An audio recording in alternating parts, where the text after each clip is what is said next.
After a 4-month absence, Ukraine's propeller-driven drone-busting plane, World War I style, may be back in action over Odessa, writes Forbes military columnist David Axe. A piston-engine Yak-52 trainer jet, a Soviet relic from the 1970s, has reportedly returned to the skies over the Black Sea port city to hunt down Russian reconnaissance drones. The pilot in the front seat and presumably a shotgun-wielding shooter in the back seat used 1,000 liters of fuel and were forced to land for more fuel in the middle of the battle, a Ukrainian sailor in Odessa told Kale.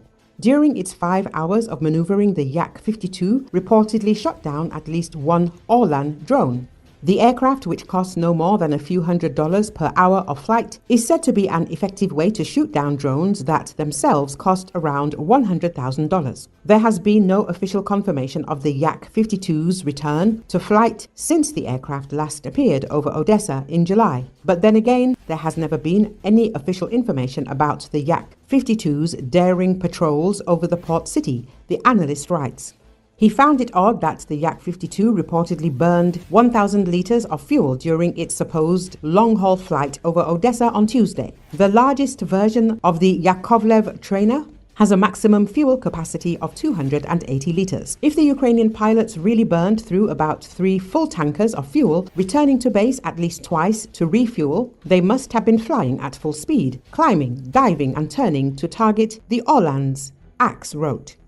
In the 3 months since May, the piston-engine jet has shot down at least 10 Russian drones. Fans of the attack aircraft have posted videos and photos of the Yak-52 in action and on the ground. The growing number of kill marks on the old trainer attested to its effectiveness as a drone hunter. Before the Yak-52 became world famous this summer, Russian forces apparently attempted to destroy the aircraft by firing missiles at what may have been its home airfield back in July.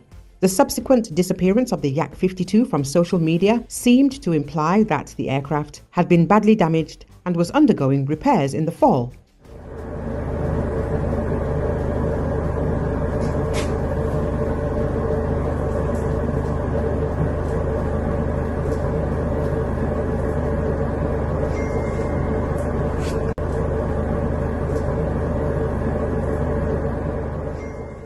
Вы с какой бригады?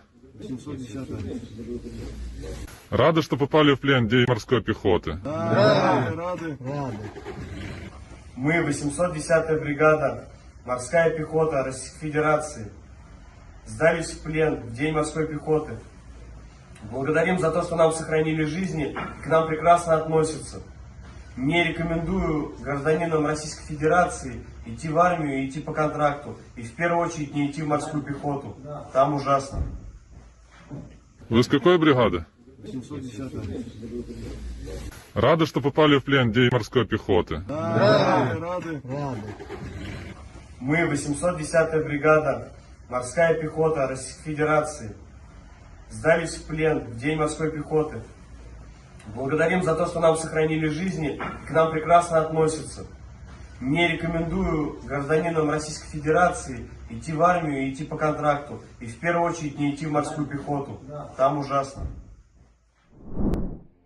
Russia's foreign ministry says it has revoked the accreditation of 2 employees of the German ARD broadcaster and ordered them to leave the country, in what it described as retaliation to German authorities' move targeting 2 journalists from Russia's state TV. Ministry spokesperson Maria Zakharova said on Wednesday that it may issue accreditations to other ARD employees if German authorities allows journalists from Russia's Channel 1 to work in Berlin. German Foreign Ministry spokesperson Christian Wagner denied the federal government had shut Channel 1's office, as the Russian broadcaster has claimed.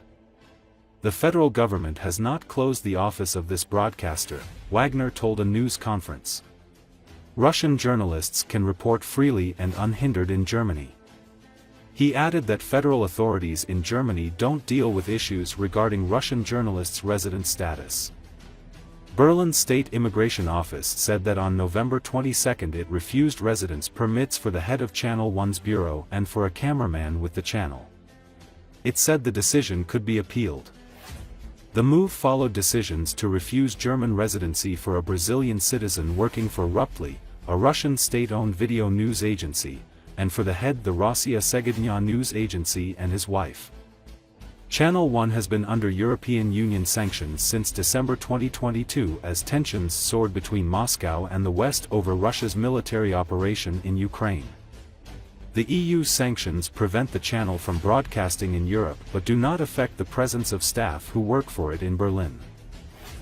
Дело в том, что теперь работу заблокировали в Германии корреспондентов Первого канала Ивана Благова и оператора Дмитрия Волкова.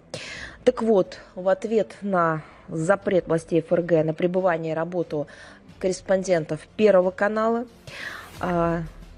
мы вынуждены принять зеркальные меры в отношении журналистов московского представительства немецкой медиагруппы АРД. В соответствии с принципами свободы средств массовой информации, свободы слова на основе взаимности, мы будем готовы рассмотреть возможность аккредитации новых сотрудников АРД в нашей стране, но только после создания правительством ФРГ условий для работы российских журналистов и полноценного возобновления деятельности корпункта Первого канала в Берлине.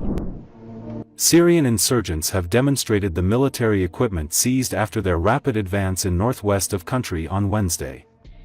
Hayat Tahrir al-Sham, HTS militant group and other opposition forces seized 13 villages during clashes with government forces in Aleppo and Idlib provinces on Thursday, according to a statement by opposition factions. Syrian rebels have also shared a video footage showing how insurgents are tearing down a portrait of Russian leader Vladimir Putin and Syrian President Bashar al-Assad. Photos of the war spoils captured by Syrian insurgents have been published by Clash Report on X social media platform. Among the showcased military equipment are 122mm self-propelled howitzer 2S1 Gvozdika, 122mm D-30 howitzer, Grad multiple launch rocket system rockets. Syrian rebels have also reportedly captured several FPV drones from Assad forces in Aleppo, according to Clash Report. Rebels also captured strategic towns of Amal Sugra and Anjara, as well as Base 46, the largest Syrian regime base in western Aleppo.